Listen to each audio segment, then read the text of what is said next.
Welcome everyone to this conversation. Thank you so much for being here with Maurice and I today. We're just excited to engage in this conversation around what it means to really center and have a holistic healing for a school district.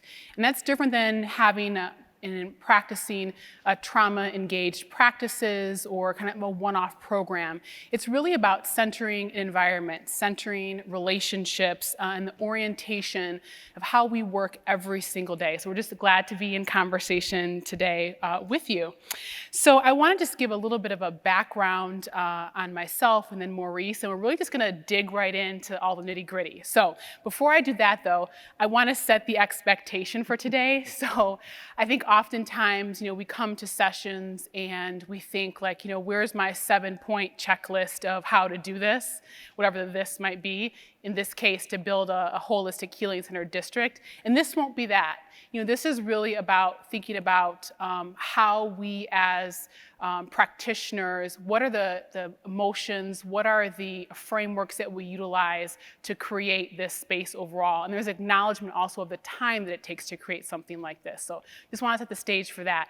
So I'm Liz Dozier. I am the founder and the CEO of Chicago Beyond, which is an impact investor primarily working in Chicago and investing in people, in organizations that are seeking to really create a more equitable Chicago, particularly for our young people. I come to you as a nationally board certified teacher, again, a former high school principal that turned around one of the lowest performing schools in the state of Illinois. And then I have Maurice, and I'll let you introduce yourself. Hello, everybody. This is fun. Yes. So I think the last time, and then I'm gonna get back on the thing that we're supposed to talk about. No, don't get back. Just go ahead. Just do it. We were having burritos. Were we having Michigan Avenue, talking about the work of, like, what does it mean to support schools that have been historically underserved? I remember that. To be here now is like a full circle moment to talk about what we've done and what we've learned. So, hello everybody, my name is Maurice Swinney. I am now actually the former Chief Equity Officer for Chicago Public Schools. I quit the job I love. Do not quit your jobs. We actually need people to stay in education. 21 years for me, so I'm taking a pause to just get out of my head and do some writing and some other things. Former middle school English teacher. Shout out to every middle school person who's watching or in the, Yes. Appreciating middle school folks. Former assistant principal, 9th grade principal, high school principal.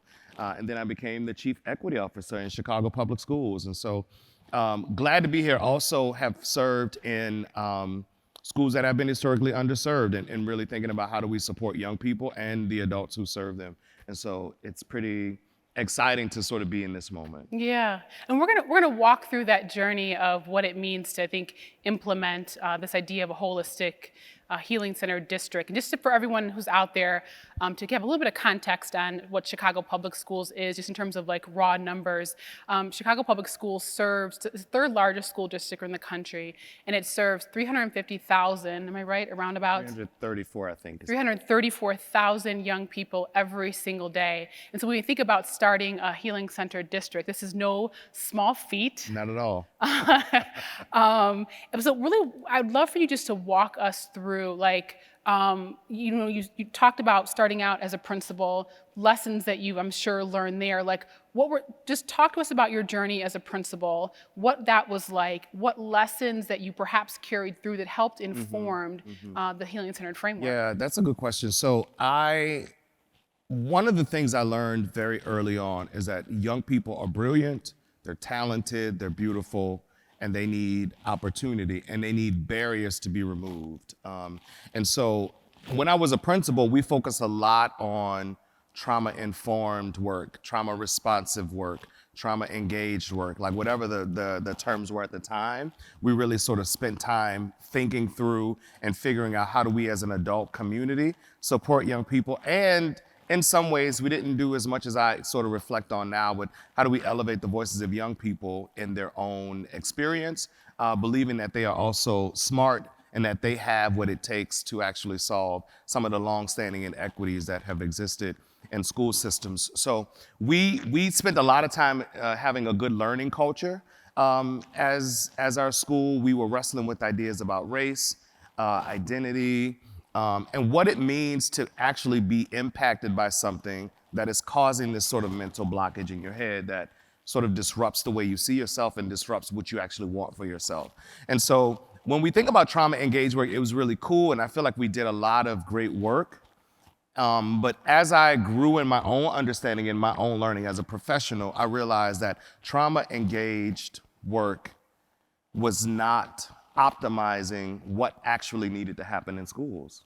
Say more. And because trauma in itself does not have an expected outcome. We were just talking about, how do we be trauma informed? And it's like, okay, well, we're trauma informed. How do we be trauma responsive? Okay, we're trauma responsive. But what do we actually want for people and what do they want for themselves? And then how do we sort of move away from like terms that I think we've fallen in love with in education, violence and crime and all the things that don't center joy and humanity and wellness. And so we shifted to thinking about as a district, what would it might mean to heal, recognizing that every single one of us in this room and in our schools and in our district actually has to be on the healing path.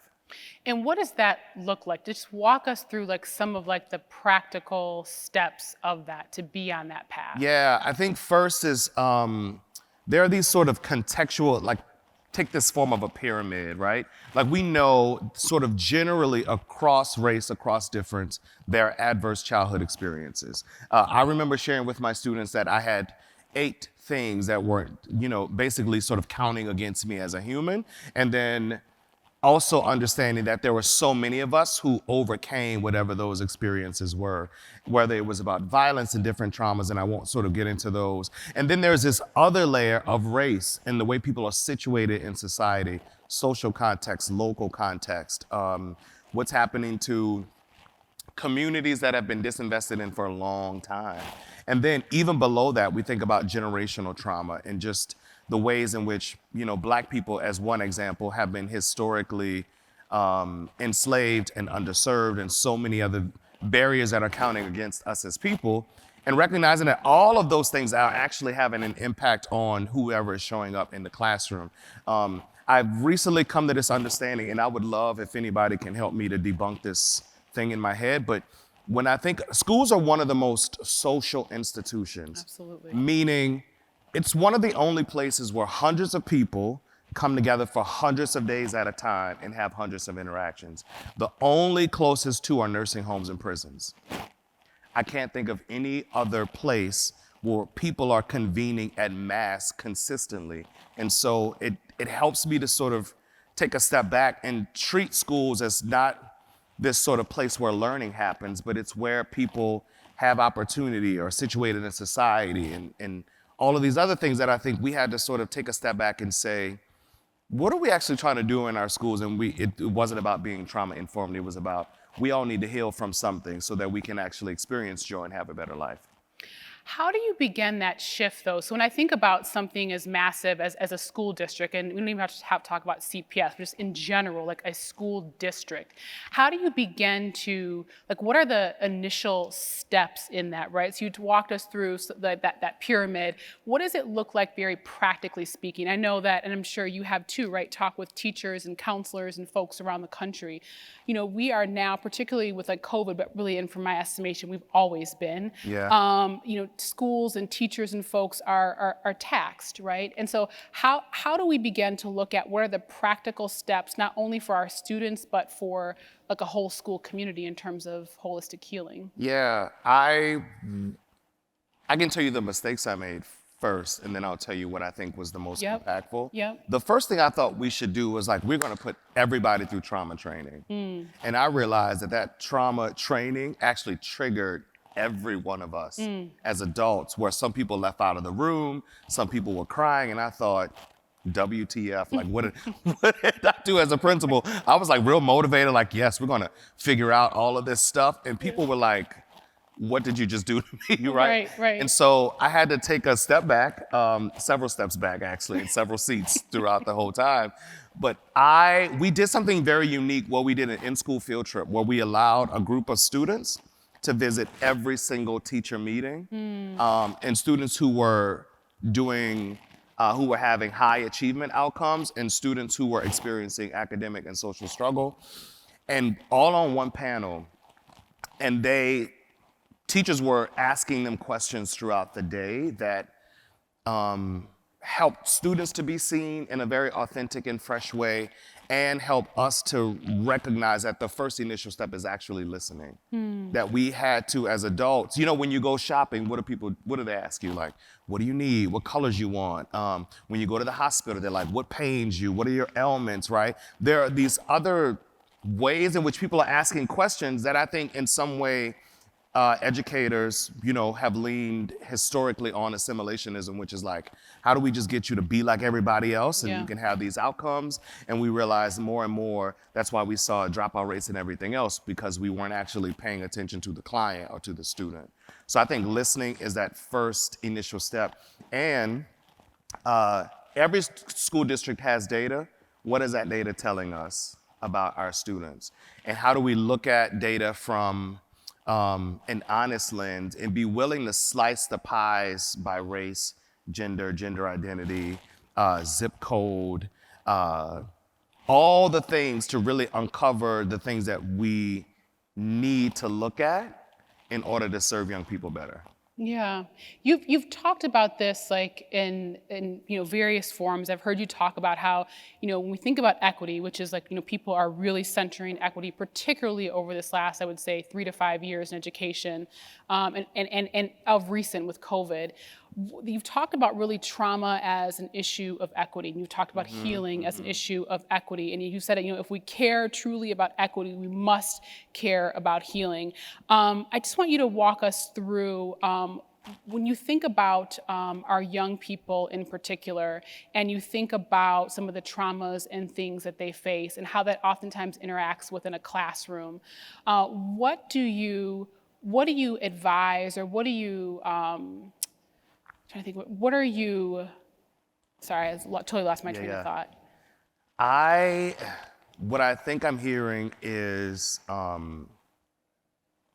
does one sort of practically move through responding to the need, and like how might the district sort of take up this work? Yes. Because it's a both and proposition, and I think I will always say you can't solve the problem within the problem. Like it's always a bigger context around it.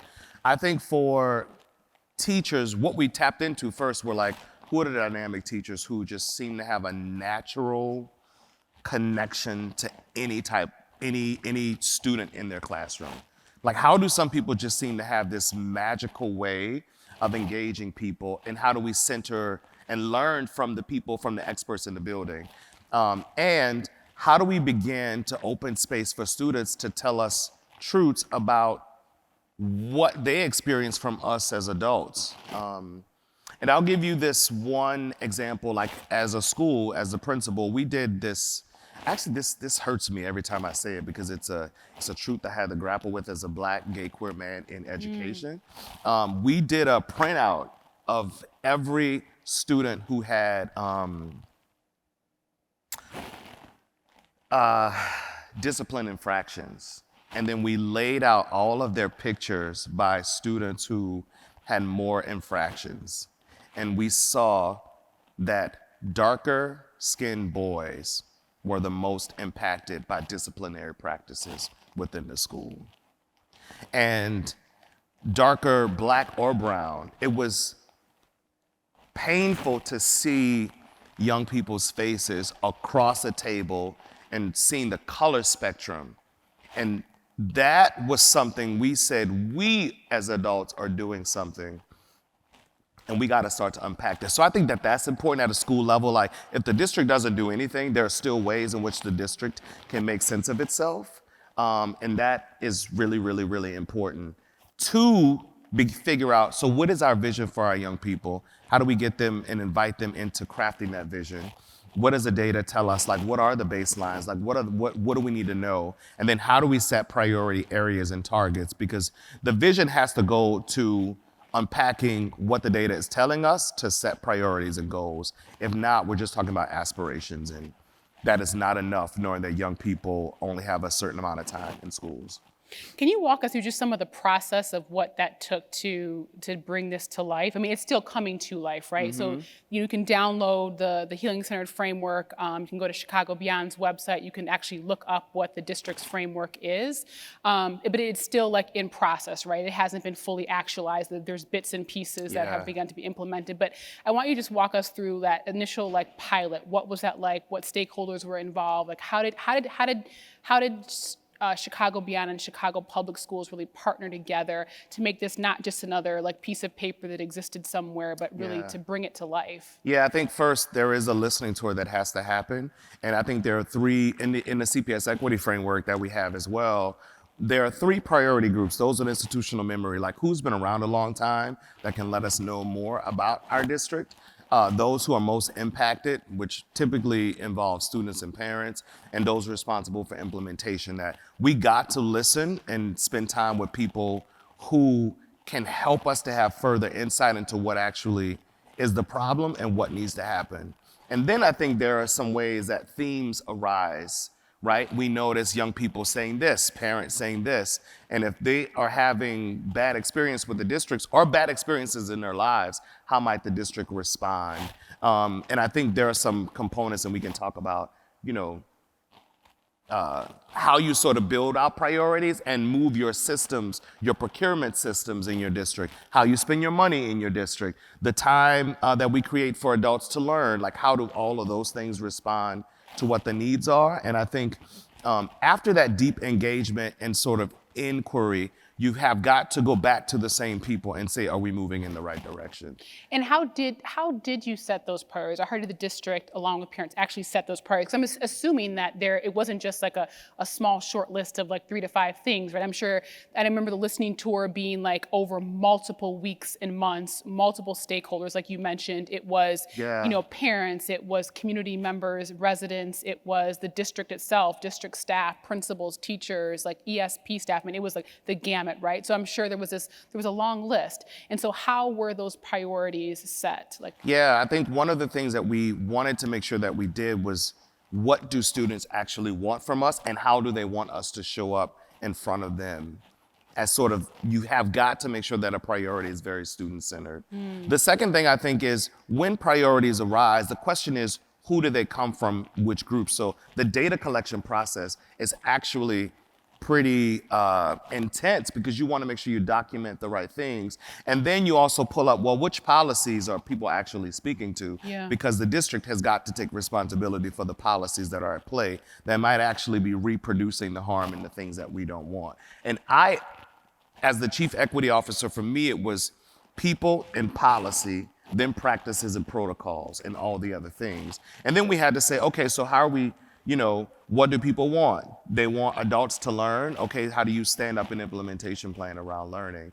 And I think I'm gonna pull back just for a second. The reason why we had to go framework and not initiative is because it had to be anchored in something that you could always refer back to and see if you're actually doing the commitments, living out the priorities, living out the standards, or whatever, lingo we're using at the time, to make sure that we are saying we are delivering on the commitments that we're making. And this is I think an interesting one when I think about like that, the delivering on those commitments, not just for our students, but ultimately for the adults who are in the building and those who actually touch the building, which is unique, right? That had not been done before. When I think about some of the work that had historically happened, at least from my time at Chicago Public Schools, it didn't really involve like the adults and addressing some of those needs there. And so can you just walk us through what that was? Yeah, because, so here's the truth. Give us the truth. It's easy for leaders, even myself, to say, this is what we're going to do. There is a cost to telling people and not involving and engaging people authentically. So we can make it pretty and we can produce nice documents and then say, go do it. And people will show up to a training and smile and still not live out the principles, because the approach has to be human-centered first, engaging people to develop it, and then having those same people to sort of do the actual work itself. I think that is the center of it all. And then I think, so like these 5 components are what we wrestle with, because we were trying to figure out how to do this systemically, not just impose things on schools and tell them they need to fix their discipline data. And parents were very adamant about like the discipline practices that schools have, the ways in which, you know, some kids have more resources in their schools than others, were all playing into the reason why people weren't experiencing the wellness and the joy and the healing that we actually wanted for them. So what we said first is we have to have education and awareness. What do we all need to learn together in order for us to be together? And then the second thing, there are some skills and strategies that people can use, but that only comes second to a deep internal awareness that even me as a Black man might be imposing harm to Black children. That it wasn't just like, that's hard. Yeah. That's hard because that means that I am also unpacking white supremacy culture and assimilationism, right? I could actually be showing up thinking I'm a justice warrior, and kids are looking at me like you are doing the same things that everybody else has done to me. So I think that awareness and that education to see myself as a part of the problem and solution was important, and then think about what are the skills and strategies that we learn from clinicians, that we learn from community-based organizations, that we learn from students. How do we see climate and culture as an opportunity to do healing work? And then the two that I think are really important are resources. How many unfunded mandates? I bet we can ask everybody to raise their hand. How many unfunded mandates have you had to implement at your school? And if a mandate is unfunded, it is not a priority. I don't know any other way to say that. So let's unpack that though, because I think that is what people are up against, particularly, I mean, it's been this way in education forever. Education is always been underfunded by, I think, anyone's estimation. But there, again, we're trying to center equity, we're trying to center healing. What does that look like to do this work? What resources are actually required to really dig in here in the midst of the educational crisis that we're facing? How we spend our money tells us what the priorities are. Absolutely. And so if at some point the budgets for social emotional learning, for healing centered work, for crisis support are not in the budget lines, it is not a priority. And we had to wrestle with that even as a Chicago Public Schools to say we're not putting enough people, time, and money around the things that we see are actually important. And I think what we had to do was, so what we did for resources, we did what are called like a universal package, right? To allow schools to say, based on your school and your context, which elements of these would best support you, and make sure that we are moving those resources to places. And what did you hear? Like what are some of the things that you heard? I think some of the things people, training was one thing. Some people say we need additional counselors or clinicians or other folks to step in. I think some people were finding that kids actually needed art and music as a way of healing, that it wasn't just about like, let somebody help you, I don't know, figure out what's happening in your brain to see if there is some space. It was everything from like college trips, right? People started to really unpack what healing was, and it wasn't just like, oh, let me help you, not be sad, or let me help you not cry today, but it was like, let me give you the experiences that show you that the world is waiting on you. Yeah, and let me actually, to your point earlier, let me actually listen to you and what is required for your own healing. Yes. And that takes a totally different orientation in this work than I think what we've really set out in education, which has been to, diagnose a particular issue or a trauma and then, apply the solve that we think is like the best, but really to flip that on its head and say, just like every child is unique, every school context is unique. And so how do we step up to make sure that we're addressing that in a real way? Right, because I think if there's this, we have got to slow down to move fast. Yeah. And if we don't figure out what are the really deep intentional things that we need to do to support young people in schools that are not just traditional literacy, which is by far important, we will miss the moment that child needs to have their pilot light relit in some cases. I love you know what I'm saying? Yeah. This is a long-term work. This is like not something that, I think a district or a school even takes on. I think about even my own journey as the principal of Finger High School. And, we started out initially, this is back in 2009, but we started out and we had, roughly 1,500 kids, but there were, 40% of them were graduating. We had about a 20% dropout rate and about 300 arrests every year inside of that school building. And you fast forward, by the time I departed and my team departed, it was roughly, double the graduation rate. Dropout rate had went down to virtually zero, and those arrests had went down to virtually zero too. But there was a long process in there. Not as long as one might think, but it was actually a long process of learning. It was a long process of unlearning some of the bias and assumptions that we came to the table with. And I think that's all part of holistic healing. It's as much about, our social emotional well-being of ourselves and our kids as it is about really like unpacking the assumptions and things that we bring to the table that actually inform how we show up in community with others. Yeah, I think seeing it as long-term work is what's going to shift the structural change that's needed within the district.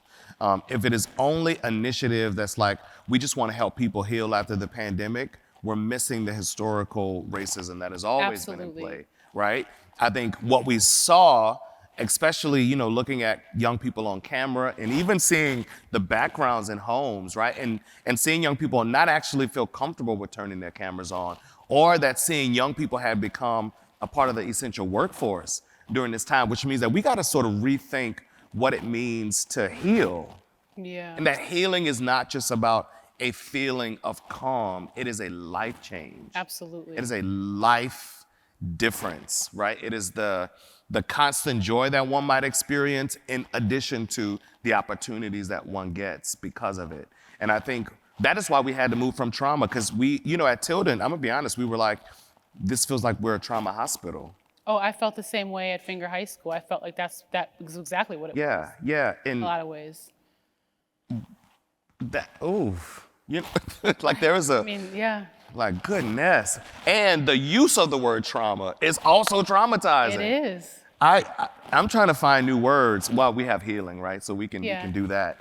But like, trauma is only an experience or a set of experience that are blocking something else. And healing is the path to joy, the path to opportunity. And we have the responsibility as adults to help set children free from that. And what I love about the healing-centered framework, again, I'll come back because I think it's so important, is that it requires us as adults to free ourselves as well. And not make it just about any one particular stakeholder, right? But about all of us and centering our own healing so that others can be free as well. It acknowledges the interconnectedness among us in a school, which I think, as I think about this particular blueprint, which is the healing-centered framework, I think about other things that I've seen, over the years, last 20 years or so in education, doesn't really necessarily acknowledge that in a really deep way, that we cannot expect our students to be healed if we ourselves are not focusing and centering our own healing. Yeah, and I think that to that point, one of the pillars of that work in the healing-centered framework is community, right? Like, it's not like kids, because I was guilty of this a couple of times where like they come to school to be safe from everything else. That is actually racist and biased to think that we are sort of the social joy and safety net, like they're not getting love anywhere else. And what we heard during the listening tour, right, which I think if any district wants to take it up, it's important to do that, was that people in communities, and I used to say this to teachers and to myself and to my colleagues, parents actually love their children. Absolutely. Like, don't ever mistake that you are seeing something or the way somebody is showing up as a way of them not loving. Sometimes love might show up as like, let me protect you from this. I always say that, my mom, I knew she loved me when I would go into the store and she would be like, don't touch that. Because she knew the consequences of how the world might treat me as a young Black boy in a store. And so, I remember watching videos of like, particularly white people in this case, like calling the police on parents because they were like telling their kids don't touch that. And I was like, that mom is actually probably trying to protect in a way that we are misunderstanding. And what might that mean for the way in which each of us needs to heal? Like you as the person who's making the phone call and the parent who is also trying to do this extra thing to shelter her kid. And so I think that degree of listening to build something is important. And then the resources have to be behind it to make it a real thing. How do we know if this works? Like that's some of the things that we heard out on a listening tour, both before and during, and as the Healing Center framework is being implemented, have to do with like how do we know if this is actually working? What will kind of our key measures or metrics be? Yeah. Talk us through that. I think the first way of knowing if it's work is to ask the client, in this case, ask students, like, is your school experience better now that we've been doing things differently in this school? And if they say no, that means we're missing out on something. I think our data will also tell us, and not looking at data from the general percentage, right? Like 25% of discipline infractions have decreased. Okay, is that boys? Is that girls? Yeah. Is that ninth graders? Is it, what? Unpack that well enough to know which student groups we might actually be not serving well, and taking it as an opportunity to go and listen and learn from them as well. I think also too, I don't know if I mentioned this before, but like having the district have a framework gives people cover in schools to do and to push the work forward. And that's different than an initiative, Yes, right? I mean, yes. it's like totally different than an initiative. Because the initiative is like, hey, go do this thing now. It's prescriptive oftentimes. Yes. And it doesn't celebrate the beauty of like there are some actually white women who do well with Black children. Absolutely. How might we learn from them in our schools, and how might they share learning with others? There are some queer teachers who do exceptional across difference. How might we learn from them? How might we actually learn from our Latinx teachers who we don't see and hear from often enough, in ways that help to bring collective healing and community in the schools? And I think a framework just allows for this beautiful umbrella for people to see themselves and to be elevated within their given context. I also think, one of the things I really appreciate about the framework, and this is the same thing with the equity framework that you built out during your tenure at Chicago Public Schools, is it was always positioned as like, this is our best attempt, and that we will learn and grow with this, and Yes. it will grow and evolve, and not necessarily marking it in stone as like, this is it and this is all. Can you talk to us about like why that was so important to do? I think we had to figure out how to avoid perfectionism, which is like, we know this perfect thing and therefore everybody else is responsible for doing it, instead of allowing it to be something to say, this is how much we know now to this point. And when it allows for a softer start. Like when we released the equity framework, we were like, let's just put this out as a draft first and get a broader response, and then go back and make some adjustments. And we did. We changed a lot of language to make it stronger. And I think it's softer that way to do frameworks, because strategies might be different in schools. And then over time, like you might learn these 25 strategies have worked across schools. How about we elevate those people and those strategies? And then we can sort of concretize more of the skills and strategies, but leaving room for opportunity and growth, and leaving room for people to interrogate what actually is the framework. Yeah. I think that room has to be, my cup is half full. It is only halfway because that person is a part of the experience. And I think it avoids transactions where like I have to do this thing for or to people, and it doesn't require myself. Yeah, transactional versus like really being on a learning journey together in community. It's a very different experience. Very different. And we're in education. We should be learning as adults. Yeah. And school systems have to create time and put money into learning for adults. If not, we're just keeping people on this hamster wheel. Yeah. And here comes the next thing. And I had to figure out how to disrupt my own sense of urgency and balance that with vulnerability and empathy for other people who are wrestling with the same ideas. Absolutely. That's why I appreciate the commitment that was actually made to stay this for the long haul, and this not being about, this thing we're going to try for the next year or 2 years. But let us like dig in for the actual long haul. Yeah. If we want to keep people in the profession, we have to. That's not why I left, though. I just put that selfish plug. I was like, just in case you were wondering. That's why I've been telling people, hey, I've been doing this for 21 years. I need a time to break and to write about my own experiences in the work, because I think the future state of education has to be about learning and which is impacting how people are educated.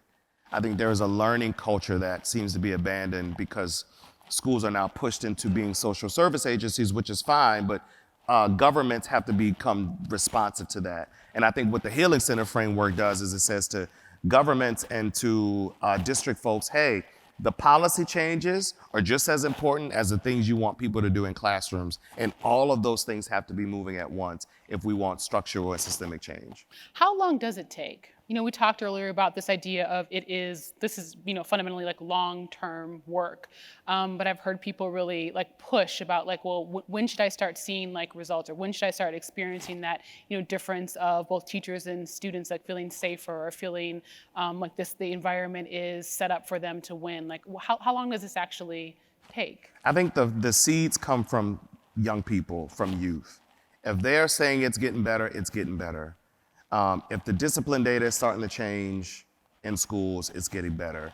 If teachers are happier with their jobs from the end of the year surveys, like I think sometimes, and I am guilty of this, like I want these big percentage changes that actually make me feel comfortable, but tell me nothing about the student or adult experience in school. And so I would say, first, I would probably, if I were to take a moment to step back and do this again, I would look for proof points. And I would ask young people is, what do you think you should be experiencing differently if we are living out these healing commitments?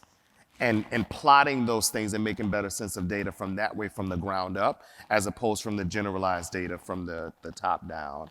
And then I think I will say, it's like the same thing with young people with reading. As a former reading teacher, you may not see the super gains you want in 1 or 2 years. You should be expecting something from 3 to 5 years. And your listening should be ongoing because that will help to strengthen what you're actually doing. What are some of the, like, in terms of very, like, practically speaking, like, I mean, obviously Chicago Public Schools is what it is, you know, in terms of over 300,000 young people. Our districts across the country are not that big. But just walk us through, just generally in a district, some of the more tactical things that the district might want to keep in mind as it thinks about implementing a healing-centered district, particularly as we think about partnerships, right? No one does this alone. This is not just about, you know, the school being isolated. There are also other, you know, partners and community partners that support this work. Are there any infrastructure things or like that people want to be aware of? Yeah, I think, so I think first having you, Chicago Beyond, I'll be honest with you, as a philanthropic partner now, but you being a former principal makes this a lot easier for the district because there was less learning and framing, that we have to do.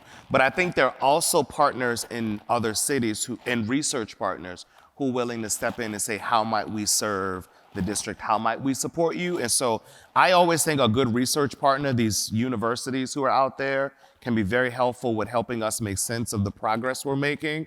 They can produce the right reports. They can actually do the ongoing listening tour that district folks sometimes, unfortunately don't have as much time they can commit to that. I think that will be helpful. I think there are ways to bring donors in with prioritization. So if a district says we want to do the Healing Center journey, then the people around you can start to move in that direction if you say it's a priority. So I think it's important for districts to name their priorities and to heighten them to get the people drawn in. I think another practical way are student voice committees, who can be, students are actually very brilliant and can do all of the empathy interviews in the world, collect data and code it and make understanding of it and help to push the district forward. And I think those are, I'm trying to give people other things outside of listening, but if I thought we did that well in education in general, I would let that go, but I can't move away from that. I actually think about other strategies too, but I'm gonna not say them. Okay. Great, don't say them. Okay. No, it's okay. We're gonna open up for questions in a couple minutes here, but just wanna encourage everyone, if you haven't already, to go to the South by Southwest EDU app, and you can actually ask a question by going to this particular session, and you can click on the session where it says engage, and you can just type in your question there. In a couple minutes, we're gonna open it up for those questions, and we are happy to answer any questions that are top of mind. But before we do that, anything else that you want to share with the audience as a whole that we might not have chatted through? This can be fun work.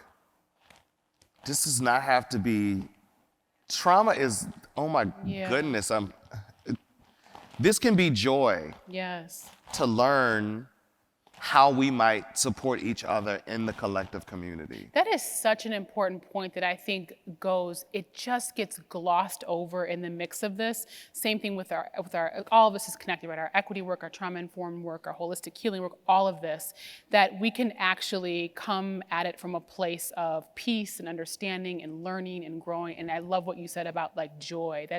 It's so true. And it's not talked about often. I feel like there's like a drudgery almost that gets associated with it as opposed to what it is. Yeah, I am trying to disrupt my thinking about words like anti-violence. And both of those words still trigger me. Like anti is a word that, unless, Rihanna did anti well. She's the, just shout out to Ree. But other than that, I don't see us being able to take words that have a sort of a negative embrace or connotation and sort of flip those words around. And so I'm actually thinking about, what is the love strategy? Yeah. Like, how do we see that love and care and healing can actually mitigate the violence, the crime, the opioid, all the things. Yeah. I often say too, like, when we think about our schools and our districts, like, and, we take it out of this, lens of just like numbers or almost this dehumanization process. Like, if we just take it down to brass tacks about what it is, like, how would we show up in spaces if we really loved our students and our teachers like we love our family members, our children? Like, what would that look like? And what would the strategies, how would we show up in this work? Yeah, I think number one, we have to forgive too. So I remember my 9th grade teacher, Miss Strickland. I cussed her out real good in 9th grade. She did nothing to me, by the way. I had my own ACEs, adverse childhood experiences going on. And I remember when I came back, she told me, she says, "You're gonna sit next to me." And she said, I don't know what was going on. And this was her 2nd year teaching, right? So I was like, man, this is really bad. And then she was like, "We're gonna get you caught up, and then we're gonna figure out how to help you." And one of the ways that she did it was putting me in the Future Teachers Club, and voila. Wow. So I think her willingness to embrace me after blasting her in front of a group of students was that, oh, so you can actually heal and love people again. Absolutely. Yeah. So powerful. We're going to open it up for questions. So again, just really quick, if you haven't already, if you have a question, go to the South by Southwest EDU app, go to our session, and click on Engage and ask your question there. So we're going to pause a second and wait for those questions to pop up on the screen. It looks like we've got our first one from Jasmine, who says, "What have been some of the most joy-filling or inspiring experience either of you have had leading and engaging in this work?" My short answer, talking with students. I know, oh my God. And asking them to design solution, which is very different from what I think would show up. I thought, oh, I haven't thought about it that way. Say more about that, though. Because I am not living their experience. They're living their own experience. And so, I was thinking we need to do all these trainings and all these things. And they're like, we need to do design challenges, and we need to get out of this school building and see what life is like for other people. Like, what are they doing in downtown? Because they were feeding off of this energy of like, show me the world is bigger and willing to accept me, is how I interpret it. So I think that was the most joyful part. Yeah, I have to agree. Like, to me, it was always the relationships with students. It was getting to know them better, and it was seeing them actually, like any human being, like learn and grow. I think of one of my all-time favorite students, Nina, who at the time was not my favorite student because she caused me a lot of headaches, but was ultimately became one of my favorite students. But just had just as we all do, right? Challenges, and those challenges and those kind of behaviors showed up in like the normal everyday, cussing folk out and all the things. Listen, okay. But we were able to, with the help of like her, caregivers at home and all the things, like create this like plan to really support her, and through her 4 years of high school saw her like grow and blossom. And I can remember her, graduating and going off to college, and we kept in touch for a couple years, and she was doing like well, and all of a sudden she fell off the radar. Like we didn't know what the heck happened to Nina, and we assumed she had dropped out. And I think this was right on her sophomore year of college, and we just, made that assumption. And then 2 years after that, she would have been a senior at the time if she had stayed in college, I got a note from her, an email out the blue, and she said to me, hey, Miss Dozier, I don't know if you remember me, this is Nina, and I'm graduating from USC this year, and here's pictures of like her like on the Oscars red carpet doing like this documentary filming, like all these incredible things. And so for me, it was always the most joyous things were being able to see students grow and flourish and evolve. That process of like evolution was always just so beautiful to me. And they become adults. Oh my God. They do, and they may figure it out in the time that they figure it out. Yeah. It is our responsibility to serve them well. It is. Yeah. To plant that seed. Next thing, we're going to how can the physical environment support healing? Yeah, funny story. I bet if you go through classrooms from pre-K to 12, they lose color in the classroom. I don't know what happens. They become less colorful as young people get older. And I think recognizing the brain learns and loves color is important. Not having desk and rows, adding pillows, positive signs. At Tilden, we used to put the students' pictures on the wall in the hallway. So we would print out, we had this, Ms. Bill, who was our case manager back then. I'm so happy to run into you here. Okay. We used to ask young people to submit pictures of themselves.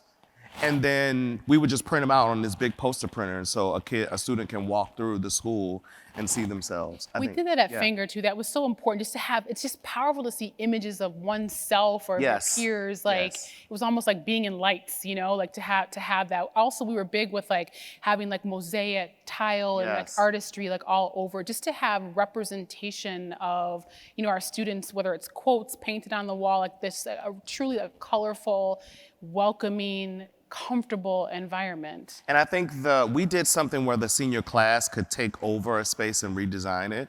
And so the seniors, like there's this one particular room that's like this, I don't know, it was called their post-secondary room. And it's always like the senior class would gift the school with something. And it's one of the most inviting spaces where they felt like they were doing something for the school.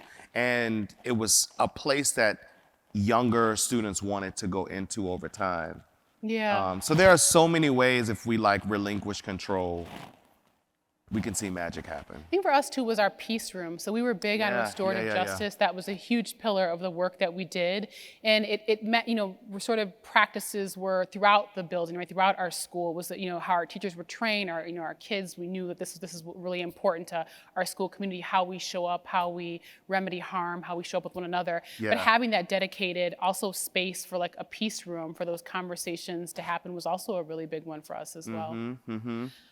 Next question we had was from Branding. It's what role can community-based organizations play in supporting healing-centered work? That question, I knew this question would come up.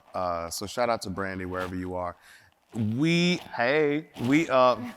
originally from the South, from New Orleans, so I'd be like, hey, y'all. So community-based organizations, community-based, right? They are part of those communities. They are attached to those neighborhoods. And I think what we were figuring out, and we haven't totally perfected this, to be honest, is to examine our procurement processes within the district. Like, how do you make sure when you invite community-based organizations that you pay them for the services they do? And so thinking through that piece, because I'm kind of getting into the weeds, but I think this is at the sort of policy and structural change. I think everybody would be like, yes, community-based organizations, bring them in, but we don't set up law, procurement, practices in order to do that. Now, we do have some community schools initiatives in Chicago Public Schools, and I think that has been a beautiful way that we've been able to do that, but we're also thinking through how do we do that, or now how do they do that at scale. And I think the ways in which we can't be in families' homes, community-based organizations are already there. And they are seeing things that we are not seeing. And so I think we have to walk parallel. And once again, the resources, I think more community-based organizations would love to work with school districts.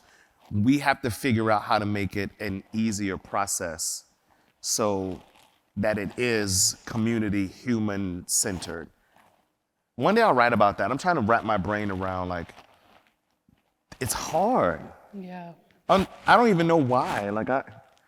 I think it's for all the reasons you Yeah. said, right? It is as much about infrastructure as I think sometimes, like, principals and school leaders are so busy doing the thing, like with the school, and it is like really making time to be a concerted effort to bring those community organizations in, not as something that's like stapled onto the school and Right, school right. initiatives, but actually as a part of the DNA and fabric of the school, that there's a place for the work that they're doing, and that work is actually honored. And I think Yes. traditionally it has been, at least, and I've been out of the school system now for 6 years, but traditionally it was stapled on. It was an add-on as opposed to something that was integral to our very functioning and our lifeblood, if you will. Yeah, and I think I've now been out the district 6 days, maybe. And I know that Chicago Public Schools is figuring that out now, Yeah. because and so a part of the pillars in the Healing Center framework is community and community organizations participating in this work.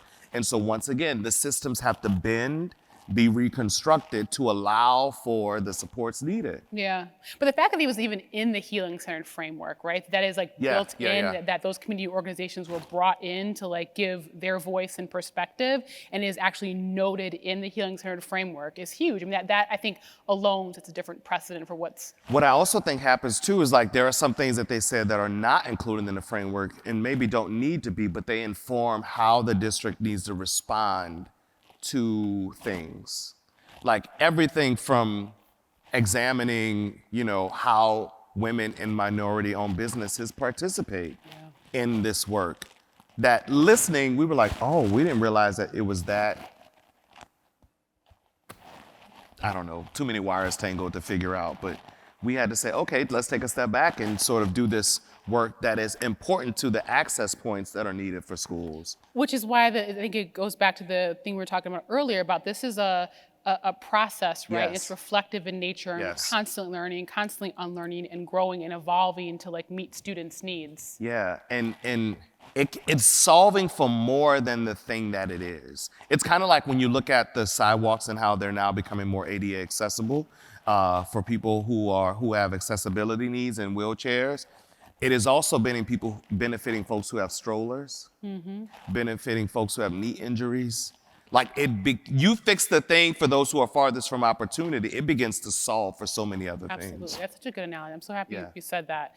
We have another question, and it says from Caden, I believe. Caden, if I mispronounce your name, I apologize. Can you talk more about the successful strategies you've seen that build relational supports for students and for young people as a whole? Basically, they're not letting me off the hook for saying I won't say anything else besides listening, is what that question is saying. So that was good. I think first, like listening, obviously, and putting students in places where it has been adults only. So like, how do you bring students to the instructional leadership team? How do we bring students to the post-secondary opportunities? How do we ask students to help design the meetings and things, right? Like those student inputs are healing, because also students are watching other students become more involved and see, okay, there is a place for me here. I actually think, and we didn't do this all the time, and hindsight, I wish I would have learned some lessons way back when, but I think that students can actually teach us what we don't know. And I think having students design professional learning experiences is fun. And we used to have like students design some like spirit days and do, like, it doesn't always have to be like train the person to know how to be more empathetic. It could be like, how do we have fun together? Yeah, I think this is also, I think, a really important point is when I think about it was for us, it was yes, having students attend the instructional leadership team meetings, but I think another which is really interesting way to think about it was how are the teacher and the student themselves, how are they partnered to do that together? And so I remember we were really struggling with a couple of things at the school, particularly around instruction, and we partnered a student, a teacher to follow the student's schedule for the entire day. And there was so much rich and robust conversation that came out, I think, from the teacher understanding like what a student's day was like to really get us to honestly unpack what was happening instructionally within our schools as well. So that partnership is crucial. Do you remember? Okay, so there were some examples where the adult would be attached to the student for a day, and some teachers discovered I could go through the whole day and not say a word. Absolutely. It's like, wow. Or stay on like the very beginning stages of, kind of this rote memorization or not really being engaged in any type of critical thinking. It lends a different lens to actually walk with a student for the day. Right, and I think to that question, it is about relationship. It has to be, because if not, the teacher and student relationship can be very similar to the principal and the teacher relationship. It's a power dynamic. Like when you, in your Chicago Beyond's piece of why am I always being researched, right? It's like, if we want to have the impact, who has the ownership, who has the authorship, who has the power? And I think those ways of seeing that be reflective at least enough to become aware is important. We have a couple more questions I want to get through in these last few minutes.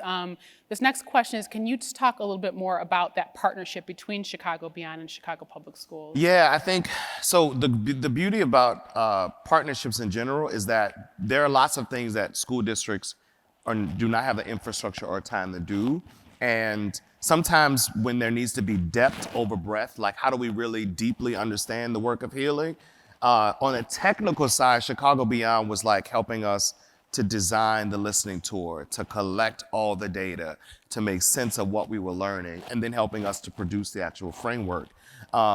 That's sort of like on a technical level. On a relational and intricate level, what you all were able to help us do is to figure out how to do prioritization within the system that has a lot of priorities. And for those of us, when you work in the system, everything is a priority. And it's like, well, no, you're saying that this is a priority, Maurice, right? So where might you need to scale back? I think, and this is only one area, the Healing Center work. And so I think the partnerships, I think it's important to bring people in when you believe something is very important and you don't have the time to do it. I think it allows us to see our own blind spots when we partner with others. Like I think we can become so enmeshed in the work. It's like it's like almost having the opportunity to really step back and to see things from a different angle. And I think that's one of the things that our partnership, I think, provided and really set the stage for. And you help to keep us on track for being committed to the thing that we say we wanted to do. Because there's always a crisis in the school system, and there are always, I'll leave it there. Yeah. There's always something, right? And how do we sort of how do we help people to help us to produce? And now we know what a priority is, it's healing, and now we can do it. Yeah.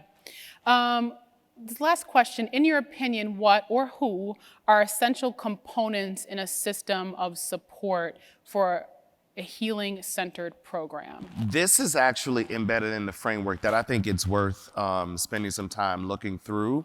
The one caution, and I think you were leading to this in the beginning, is don't take this as something you go and move to your district. Take this as a way to understand work and develop your listening tour, because some of the practices and the strategies are in the people who want to leave. Not me in this case, because I'm still involved, but I think when I was talking, we saw, Javon and I had lunch the other day, and we saw a group of teachers who were thinking about leaving the profession.